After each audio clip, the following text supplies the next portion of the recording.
Welcome in Sandeep sir easy maths. इस video में हम प्रॉब्लम सेट 3 का क्वेश्चन नंबर 13 देखने जा रहे हैं। What is the question number 13? Line P R touches the circle in a point Q. Line P R circle को point Q में टच करता है।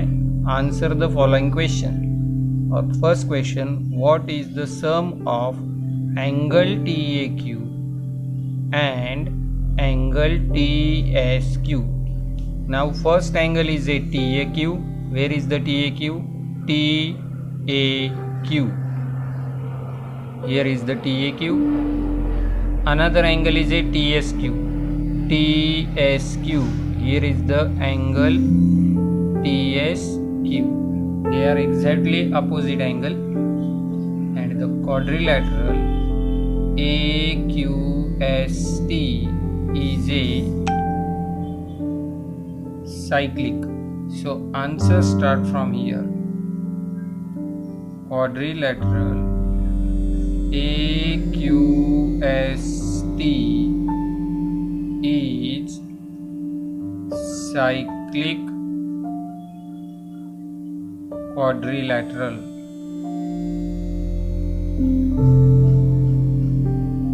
Opposite angles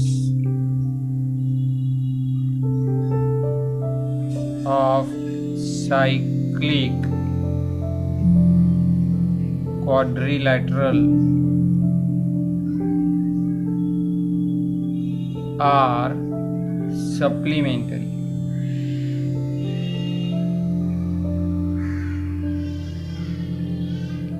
Therefore, angle TAQ plus angle TSQ is equal to 180. पहले question का answer. Find the angle which are congruent to AQP. Where is the AQP? AQP. Here is the AQP. AQ is a chord, secant, and PQ is a tangent. So that is the tangent secant angle. By tangent secant theorem, we can say AQP is a half of AQ. तो अब second question के answer के लिए हमें tangent secant theorem का इस्तेमाल करना है। For the secant, by tangent secant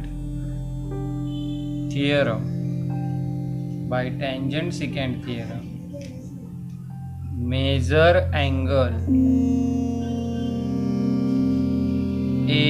AQP is a half of its intercepted arc AQ.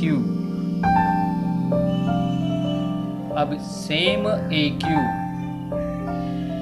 कौन से एंगल में इंटरसेप्ट होता है? This AQ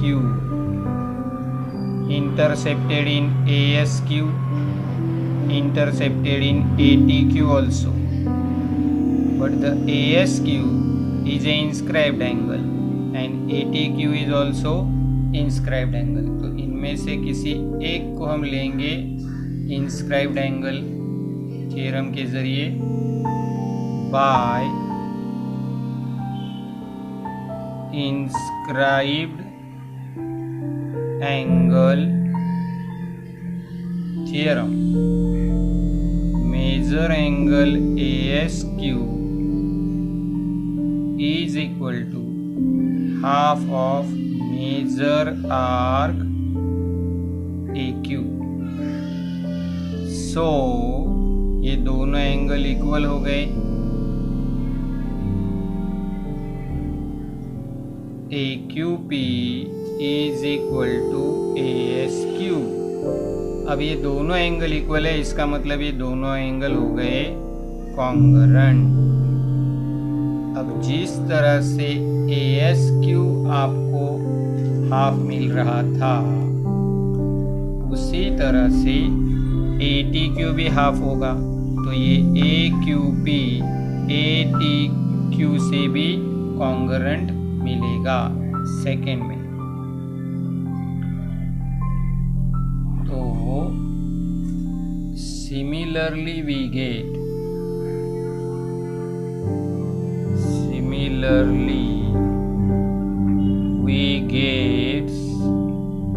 angle A Q P congruent angle A T Q.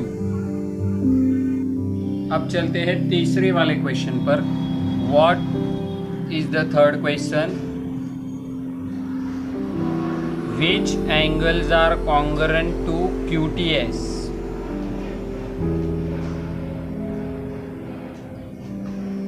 QTS is here. QAS is also in a same arc. Angle QTS and angle QAS are inscribed in a same arc. अगर angle एक ही arc में inscribed होते हैं तो वो दोनों angle congruent होंगे। तो वही हम तीसरे क्वेश्चन के आंसर के लिए लिख देंगे।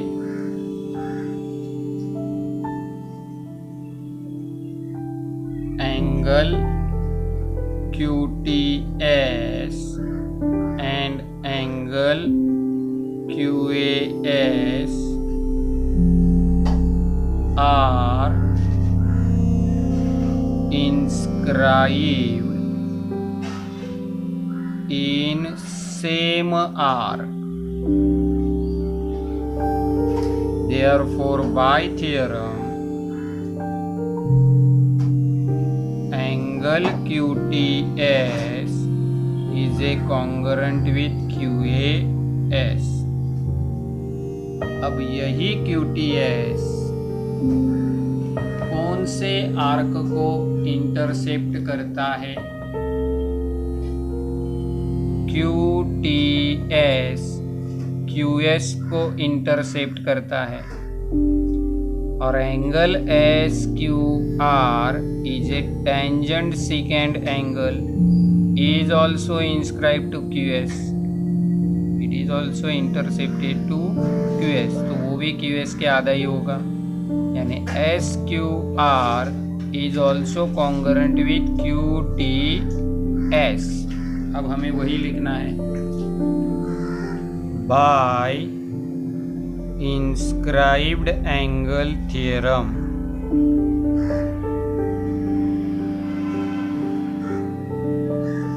measure angle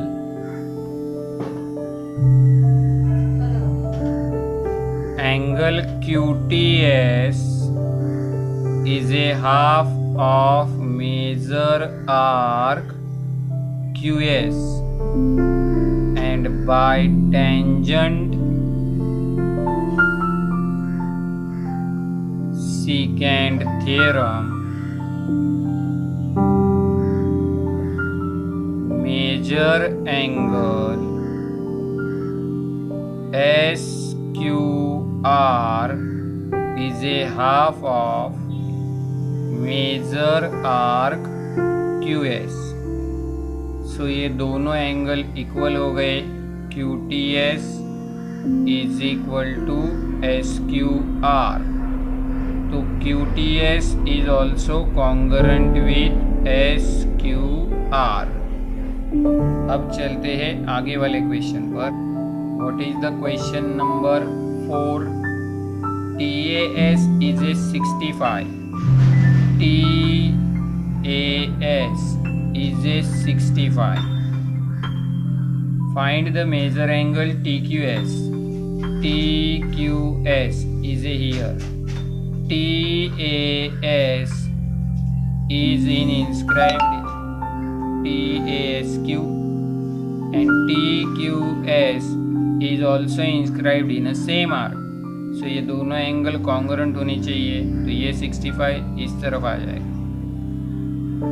उसके बाद TS आपको ढूंढना है, तो TS is a intercepted arc, and intercepted arc आप बाय इंस्क्राइब्ड एंगल थ्योरम ढूंढ सकते हैं। तो वही हम लिखेंगे TAS and TQS are congruent. तो फोर्थ क्वेश्चन के लिए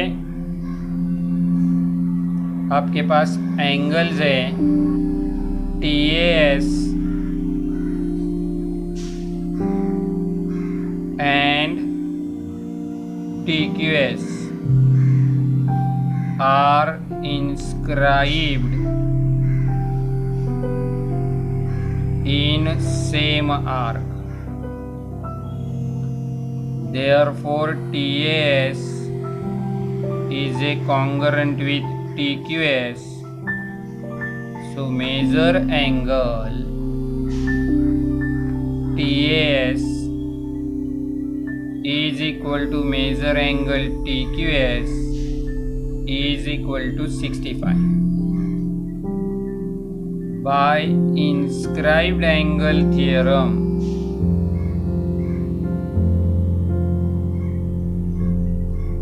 अब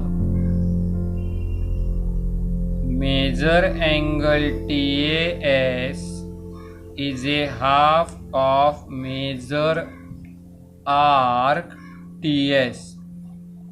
यहाँ पे आपके पास 65 है, तो राइट साइड में जो 2 है डिवीज़न में, ये लेफ्ट में आएगा तो हो जाएगा multiply and we get 2 into 65 here for the measure arc TS। Therefore, measure arc TS is a 130 degree। अब चलते हैं पांचवें क्वेश्चन पर। AQP is a 45। AQP, here is a AQP is a 42। SQR is a this one 58। Find ATS। ATS ये आपको ढूंढना है, तो इसके ठीक सामने आएगा ये वाला एंगल AQS। तो AQP, AQS एंड SQR ये तीनों एंगल एक स्ट्रेट लाइन में आते हैं, मतलब ये लीनियर पेयर हो जाएगी। AQP, AQS, SQR, तो वही हम लिखेंगे और AQS ढूंढेंगे। AQS ढूंढने के बाद ठीक उसके सामने वाला कॉम्प्लीमेंट जो एंगल होगा वो सप्लीमेंट्री होगा, क्योंकि ये क्वाड्रिलेटरल साइक्लिक है और हमें ATS मिल जाएगा। तो 3 एंगल AQP, AQS, SQR ये तीनों एंगल्स हमें लीनियर पेयर में लेने हैं। Number 5, angle AQP first one plus AQS plus SQR is a 180 because linear pair angles। तो ये आपका पहला AQP 42 है, दूसरे वाला AQS आपके पास नहीं है, और तीसरे वाला जो SQR है वो दिया है आपको 58 is equal to 180। So we add them.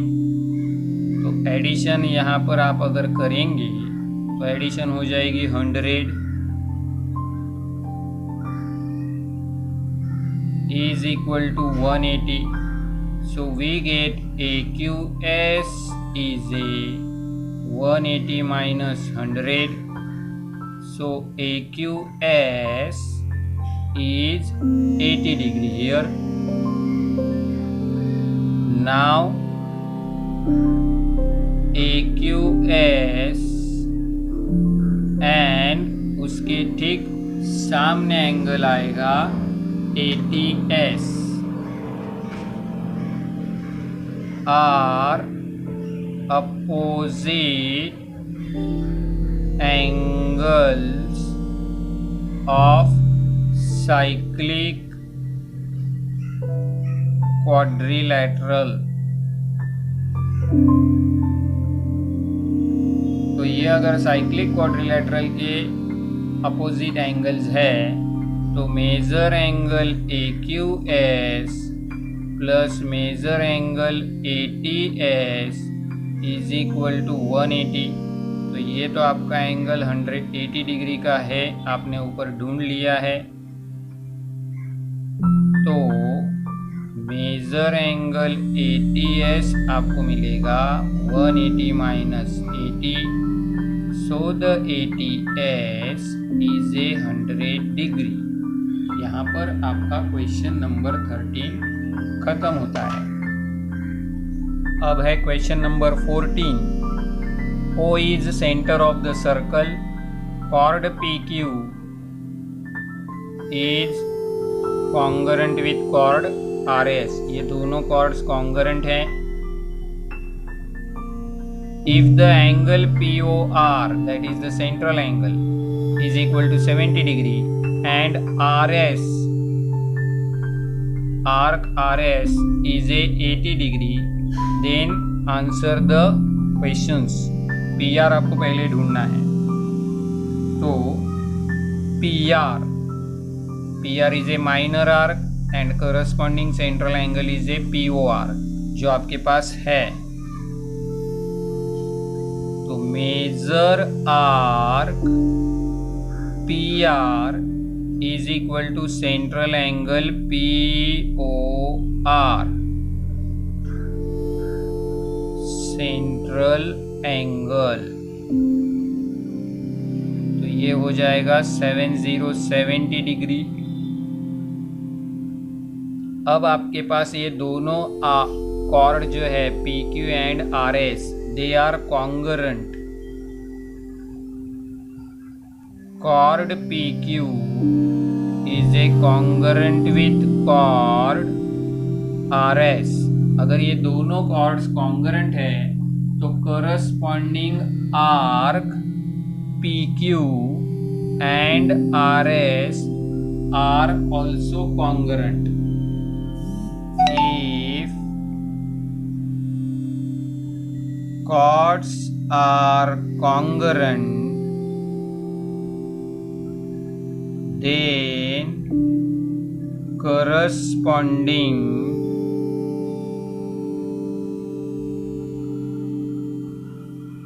arc are congruent।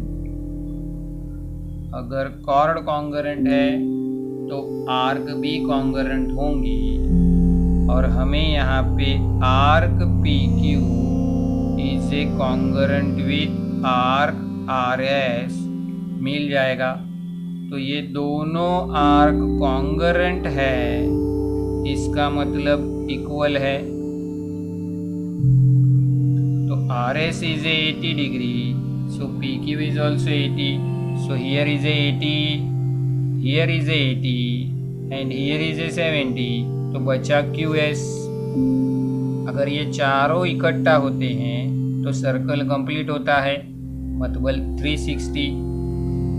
Now PR, PQ, RS and QS, measure arc PR plus measure arc PQ plus measure arc QS plus measure arc RS is equal to 360 degree.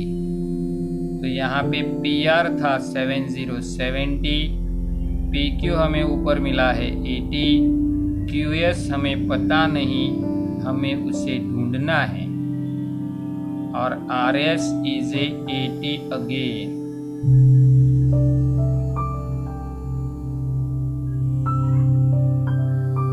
तो यहाँ पे total हो जाएगी 230 degree.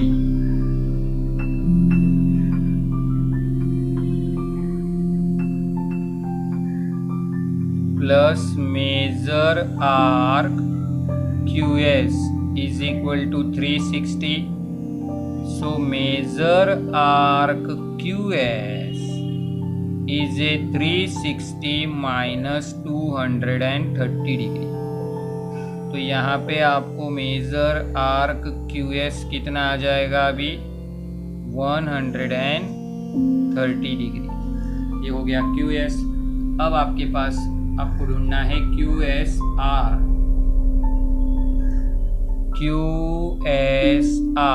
तो QS and RS को हम एक दूसरे से जोड़ देंगे, ऐड करेंगे तो हमें QSR मिल जाएगा।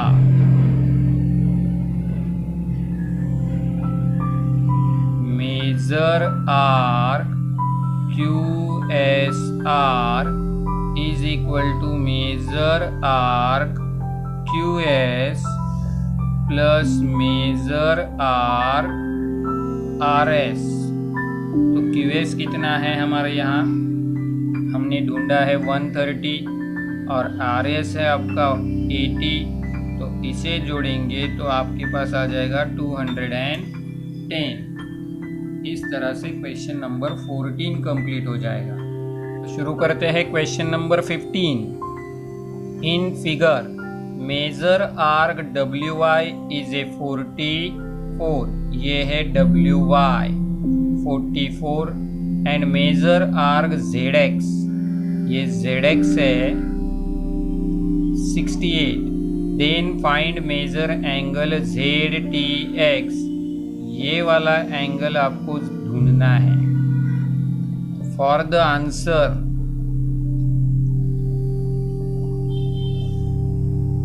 पहली वाली chord WX and chord YZ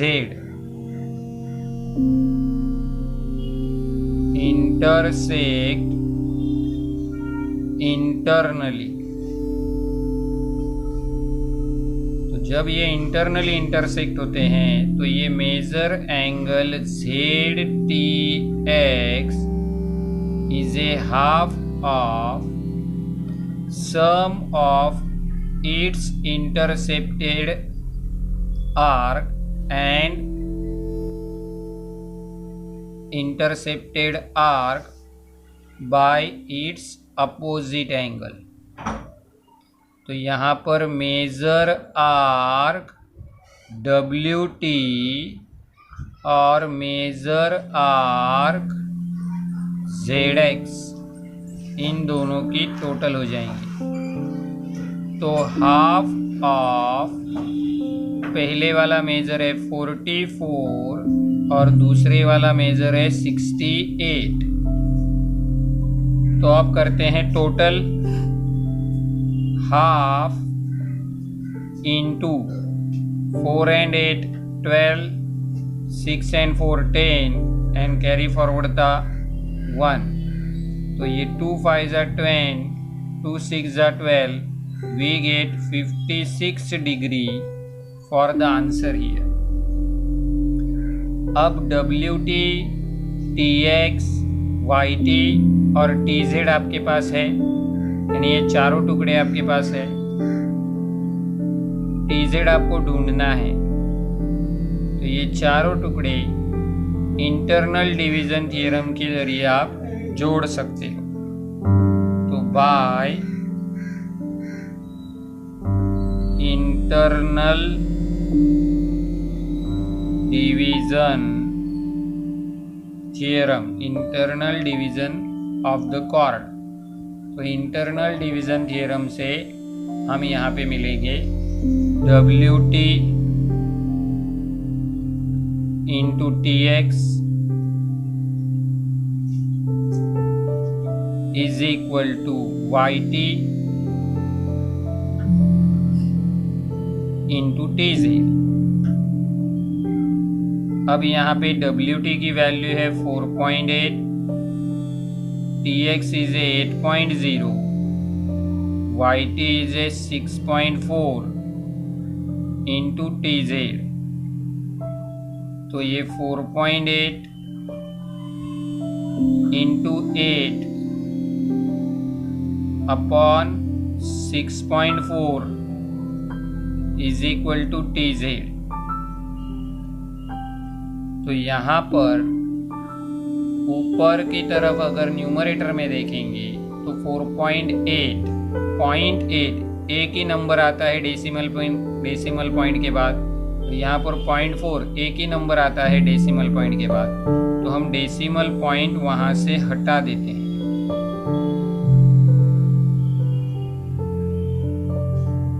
8 1 जा 8, 8 8 जा 16, 4, 8 8 जा 64, अगेन 8 1 जा 8, 8 6 जा 48।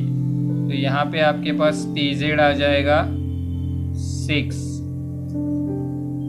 उसी तरह से आपको दूसरा सॉल्व करना है, तो दोबारा वही आपको प्रोडक्ट लेना है। पर दोबारा वही प्रोडक्ट अगर आप लेते हैं तो आपके पास WT TX इनकी वैल्यू नहीं है, YT है आपके पास, YZ आपके पास है।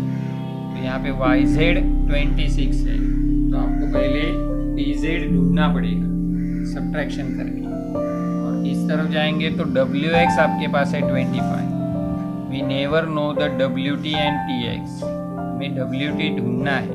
तो यहाँ पे WT हम कंसिडर करेंगे X, तो ये TX हो जाएगा 25 minus X।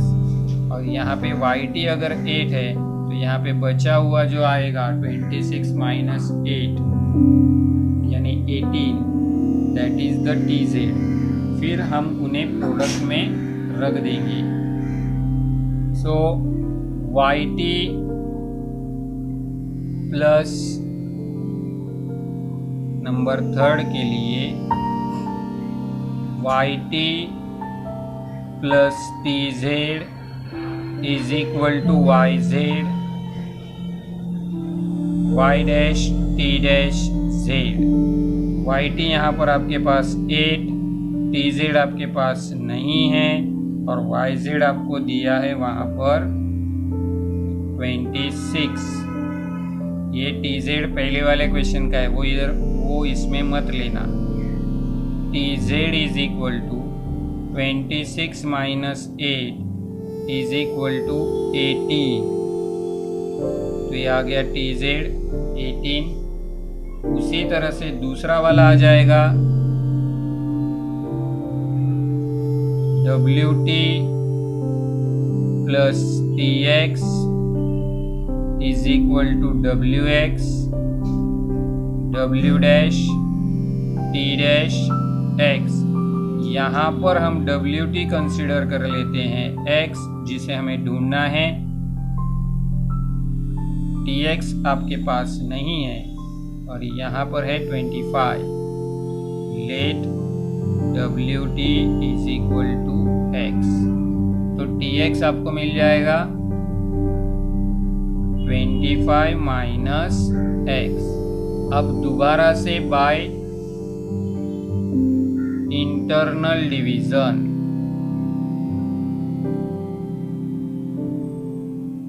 Theorem, internal division theorem से आपको क्या मिलेगा?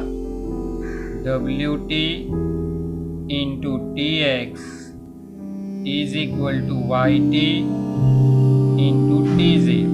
इनमें आपको ये वैल्यू रखनी है। YZ की जगह आएगा, YT की जगह आएगा 8, TZ की जगह आएगा 18।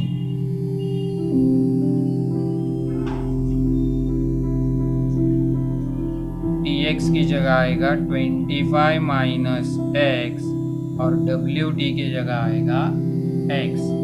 अब यहाँ पे आप प्रोडक्ट करेंगे तो 25x minus x square is equal to 144।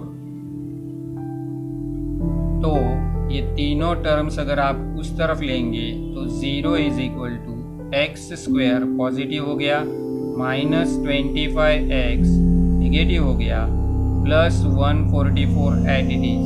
ऐसे आपको ट्राइनोमियल मिल जाएगी। Now we have to find this factor of this trinomial. अब इस ट्राइनोमियल के हम फैक्टर ढूंढते हैं। तो ट्राइनोमियल लिख लेते हैं x square minus 25x plus 144 is equal to 0, and the factor are minus 16 minus 9. These are the factor here. So we take x is a common and 9 is a common here, and we get the factor x minus 16, x minus 9. So x minus 16 is equal to 0, or x minus 9 is equal to 0. Then we get x is a 16 and here x is a 9. So WT is a 16 और 9. यहाँ पे आपका question खत्म होता है. अगले video में हम नए सिरे से आगे के क्वेश्चंस सॉल्व करेंगे. तब तक के लिए बेस्ट ऑफ लक.